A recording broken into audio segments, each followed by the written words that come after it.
Kerajaan ke bawah Duli Yang Maha Mulia Paduka Seri Baginda Sultan dan Yang di-Pertuan Negara Brunei Darussalam komited menyokong pertumbuhan industri penapisan dan petrokimia dengan aspirasi meningkatkan persaingannya dalam pasaran.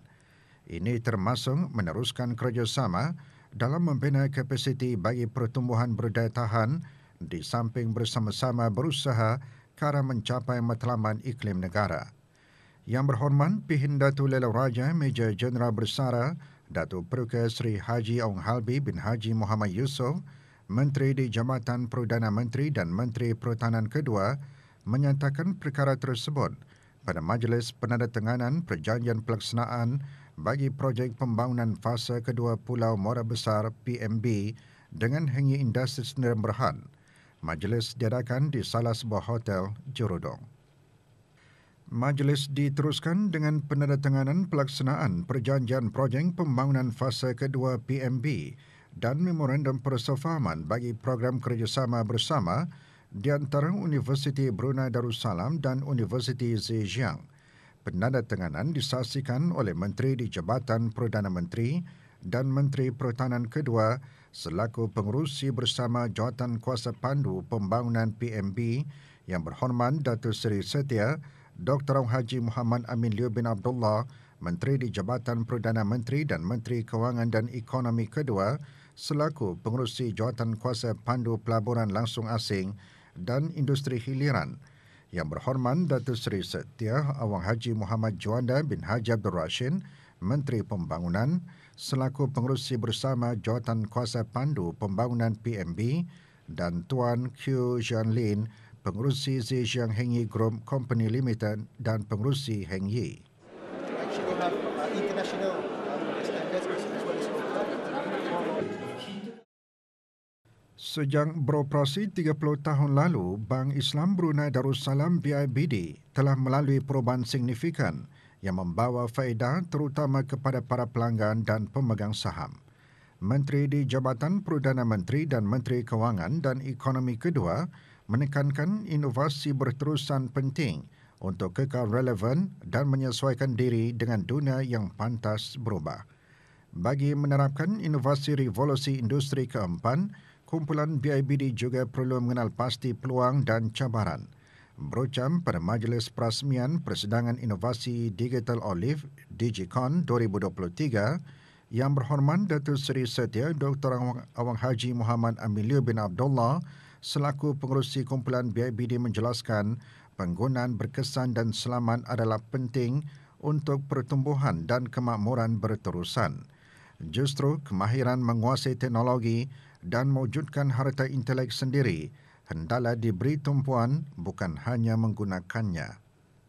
Dihadiri lebih 900 orang, DigiCon 2023 menjadi platform untuk berbincang mengenai kemajuan digital bank terutama keselamatan siber dan perlindungan data. Persidangan diisikan dengan pembentangan ucap tama mengenai evolusi industri perbankan dan 4 forum utama yang menekankan aspek penting transformasi digital. Persidangan mengetengahkan 4 forum utama masing-masing menangani aspek kritikal transformasi digital. Perasmian persidangan berlangsung di Pusat Persidangan Antarabangsa Brakas. Because I keep saying BIDB.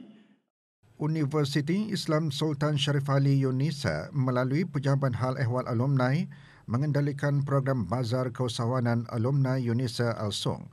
Bazar di Gimnasium Universiti berkenaan.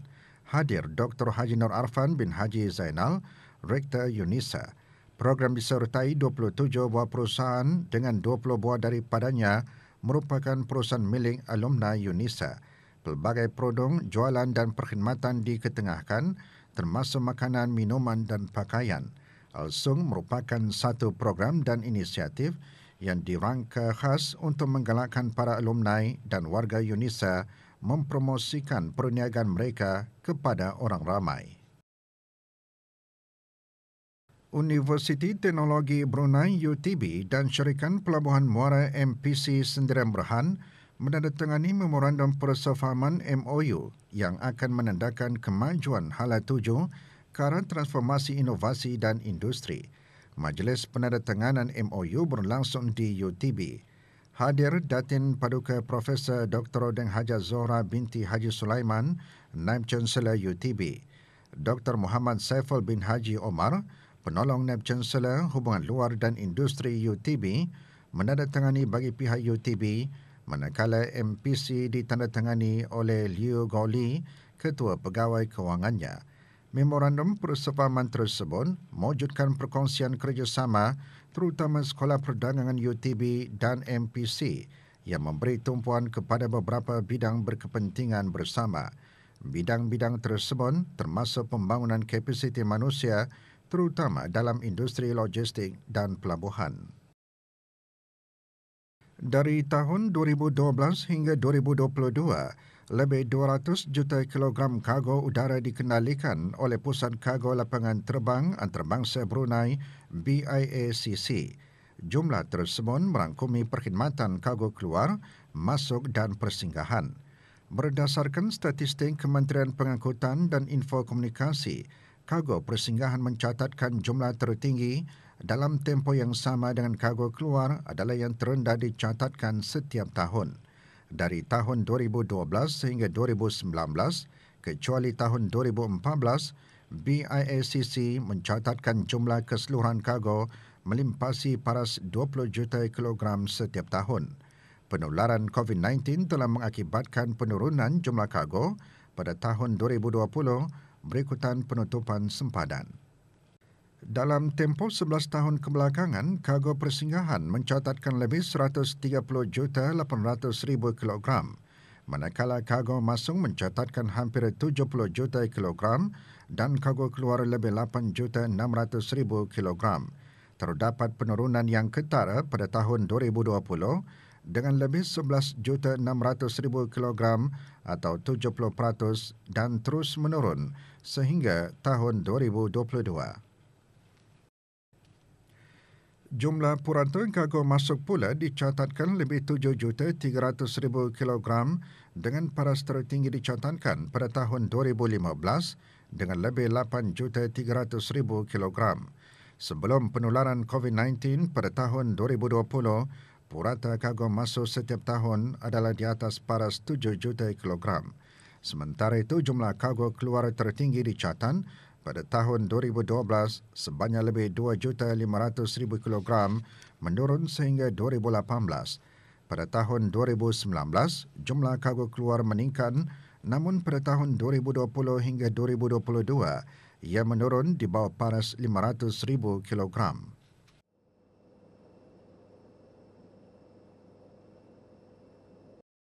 Acara Jualan Murah Kebangsaan Brunei Celebration 2023 akan diadakan bermula 4 Disember sehingga 15 Februari 2024 iaitu selama 74 hari. Jabatan Perancangan Ekonomi dan Statistik JPES, Kementerian Kewangan dan Ekonomi dalam siaran media mengongsikan Brunei Celebration 2023 merupakan usaha bagi membantu merangsang aktiviti perekonomian dalam negara khasnya melalui promosi produk tempatan dan aktiviti-aktiviti pelancongan dalam negara. JPES mengalu-alukan penyertaan para peniaga dari pelbagai sektor dengan menawarkan potongan harga yang menarik dan harga yang kompetitif bagi barang dan perkhidmatan yang ditawarkan kepada orang ramai. Senarai peserta akan dikongsikan dalam aplikasi mudah alih pengguna bijak. JPES juga mengingatkan para peniaga untuk menjalankan perniagaan secara beretika dengan mematuhi peraturan-peraturan acara harga jualan murah, Perintah Paparan Tanda Harga dan Perintah Perlindungan Pengguna Perdagangan Wajar 2011. Ini termasuk mempamerkan tanda harga dan diskaun yang dengan jelas. Para peniaga yang berhasrat untuk menyertai acara tersebut boleh menghadapkan borang makluman jualan sehingga 20 November ini. Borang boleh dimuat turun dari aplikasi pengguna bijak dan laman sesawang JPES. Manakala borang yang lengkap boleh dikembalikan melalui email sales@jpes.gov.bn atau kaunter Jabatan Hal Ehwal Pengguna, Jabatan Perancangan Ekonomi dan Statistik di Jalan Ong Sumping, Bandar Seri Begawan. Pertanyaan lanjut hubungi JPES melalui aplikasi pengguna bijak dan email sales@jpes.gov.bn. Kementerian Sumber-Sumber Utama dan Pelancongan akan mengadakan Expo Produk Tempatan 2023 selama 4 hari bermula 30 November di Dewan Bredex Jerudong. Diadakan sempena Brunei December Festival kali ke-7, Expo dikendalikan bersama oleh Kementerian Kewangan dan Ekonomi, Kementerian Hal Ehwal Dalam Negeri dan Lembaga Kemajuan Ekonomi Brunei melalui Darussalam Enterprise DARE. Expo menyediakan platform untuk pengusaha-pengusaha tempatan dalam mempromosikan dan meluaskan lagi pasaran produk secara langsung kepada pembeli. Pengusaha produk tempatan yang ingin menyertai expo tersebut boleh mendapatkan borang penyertaan dengan menghubungi 719239. Tarikh tutup menghantar borang permohonan ialah pada hari Khamis, 16 November pukul 5 petang.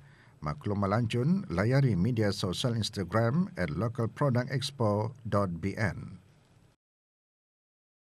Jawatan Kuasa Majlis Perundingan Kampung MPK Senoko menganjurkan tamu bulanan Kampung Senoko diadakan di Balai Raya Orang Kaya Surah Haji Toba Kampung Senoko, Mukim Labu, Temburong. Penganjurannya memberikan peluang buat para penduduk kampung untuk meningkatkan perekonomian. Sebanyak 21 peta jualan disediakan yang menawarkan pelbagai jenis makanan dan minuman serta hasil produk-produk kampung. Antara objektif utama acara, mengeratkan silaturahim serta meningkatkan perpaduan dalam kalangan penduduk kampung. Lembaga Kemajuan Ekonomi Brunei LKEB melalui Darussalam Enterprise DARE menghadiri Minggu Inovasi dan Teknologi Singapura Switch 2023 dengan 3 buah syarikat dengan matlaman untuk menyokong objektif DARE bagi membina perusahaan menjadi pemacu pertumbuhan ekonomi yang dinamik dan berdaya tahan. DARE mengawal selia 3 buah syarikat pemula daripada ekosistemnya ke Switch SG untuk perjalanan pendedahan kali pertama. Switch SG 2023, Festival Teknologi terulung di Asia, berfungsi sebagai platform dinamik yang menghubungkan ekosistem inovasi global Asia melalui kepimpinan pemikiran, rangkaian, acara pameran dan pertandingan pitching permulaan. Ia menawarkan peluang untuk syarikat permulaan, pelabur korporat, institusi penyelidikan dan inovator untuk melibatkan diri dan bekerja sama.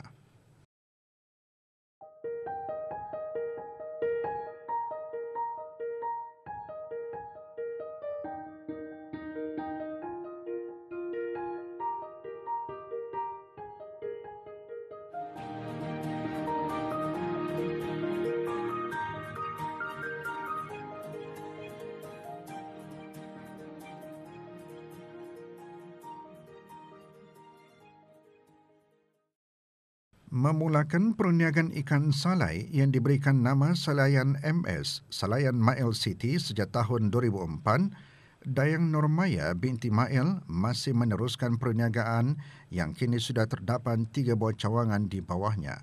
Cawangan-cawangan Salayan MS terdapat di Kampung Kriam, Kampung Tanjung Nangka dan Kampung Melaun kini diusahakan oleh ibu bapa dan adik-beradik Dayang Normaya sendiri.